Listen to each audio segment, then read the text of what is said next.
নহয় শুনক মোক নিধিয়ে 20 টকা দি থৈ গৈছে ৰাইজ চাওক নিধিয়ে 20 টকা দিছে ঘটনাটো কৈছো কি হৈ আছে কি হয় জানে নাই অথনি মই ডাকঘৰত পইচা থবলৈ গৈছিলো ন কোনটো বা 100 টকা এটা এক্সট্ৰাকে লৈ গৈছিলো তো মই নিধিক ক'লো নিধি হেৰি নহয় ডাকঘৰত পইচা থবলৈ গৈ আছো তোমাৰ ওচৰত পইচা আছে যদি দিয়া মই থৈ দিমগৈ বুলি ক'লো তাৰপৰা নিধিয়ে ক'লে হেৰি মোৰ ওচৰত পইচা নাই মই কৈছো ঠিক আছে এতিয়া এইটো বাবলু বৰ্তাই মোক দিছে মই ডাকঘৰত থৈ দিওঁ যেতিয়া মই পইচা তুমি মোক পিছত পইচাটো দি দিবা সেই বুলি ক'লো মই ধেমালি ফুৰতে ক'লো কথাটো এইটো মই ক'লো এই 100 টকা তোমাৰ নামত থৈ দিম দেই বুলি ক'লে তাৰপিছত হ'ব বোলো তাই ইমান চিৰিয়াছলি লৈছে কথাটো এতিয়া যে মই ঘৰ সাৰি আছো তাই মোক কৈছে ঐ এফালে পইচা ল'বি বোলে মই কৈছো কিয় পইচা মইতো একো পইচা লোৱা নাই মাজনীয়ে কৈছে কি বোলে হেৰি বোলে আপুনি বোলে 100 টকা এটা খুজিছিল মই 100 টকা কেতিয়া খুজিলো বাৰু তেতিয়া বোলে কৈছে হেৰি বোলে এই ডাকঘৰত যে থবলৈ দিছিলো যে পইচাটো জমা যে কৰিছিলো 100 টকাটো তাই মোক দি থৈ গৈছে 20 টকা এয়া 20 টকা দি থৈ গৈছে এতিয়া কৈছে বোলে সেই চিঞৰ কিনে ঐ বৰ্ণালী পইচাটো ভালকে থবি বোলে নহ'লে বোলে দেউতাই লৈ ল'ব নিধি ইমান চিৰিয়াছ কেতিয়াবা হ'ল দেই আচৰিত ছোৱালী দেখিছে নাই ৰাইজ ধেমালি ফুৰত কৰা কথাটো তাই ইমান চিৰিয়াছলি ল'লে মই 100 টকাটো তাইৰ নামতে থৈছো বাৰু ডাকঘৰত কিন্তু চাওক তাৰ বিনিময়ত তাই পইচা মোক দি থৈ গৈছে গম পালে নে মা কি হ'ল এজনী মোৰ মা দেই চালো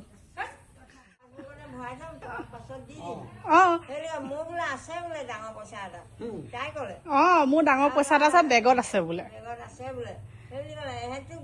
ডাঙৰ পইচা থাকি গ'ল তাই সেইটোকে আকৌ মনত ৰাখি পিনি আকৌ পইচা 20 টকা দিছে মানে বৰ্ণালী পাছবুকত থবৰ কাৰণে এতিয়া চাওকচোন 100 টকা যে মই থৈ দিলো আৰু পইচাটো নললো গুচি গ'লগে মই তাইক কৈছো হেৰি হ'ব দিয়া মই ডাকঘৰত থৈ অহা পইচাটো তোমাকে দি দিম পিছত উলিয়াই কেনে নহ'লে কি ক'ম বাৰু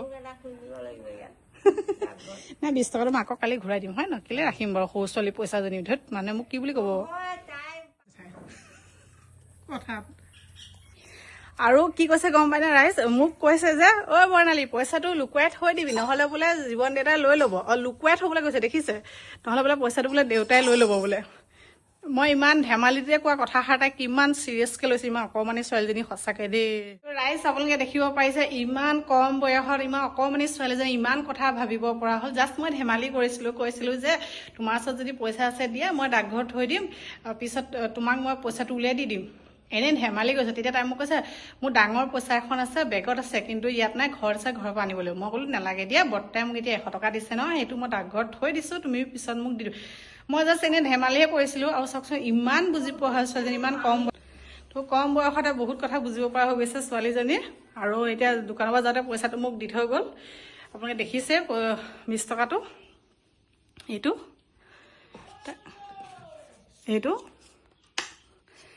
তাইক মই ঘূৰাই দিম কাইলৈ আৰু কৈছো মই ডাকঘৰত যিটো পইচা জমা কৰি থৈ আহিছো যেতিয়া ওলাম তোমাক দি দিম বুলি আৰু তাই চাওক এইটো মোৰ আৰু নিধি জীৱনৰ প্ৰথম লেনদেন মই সেইকাৰণে ফোনটোক কৈছো লেনদেন কৰিলে নিধিৰ লগত কটাই বহুত হিচাপি হ'ব পইচা কেতিয়াও তাই নিদিয়াকে নাথাকে আৰু যোৱা সময়ত কৈ কৈছে ঐ পইচাটো লুকুৱাই থৈ দিবি নহ'লে বোলে জীৱন দেউতাই লৈ ল'ব চাওকচোন কেনেকুৱা কথা কৈছে তাই দেখিছেনে সৰু ছোৱালী কিন্তু বহুত বুজি পোৱা ছোৱালী হৈছে আৰু বহুত মৰম লগা ছোৱালী সকলোৱে আশীৰ্বাদ কৰিব দেই তাইক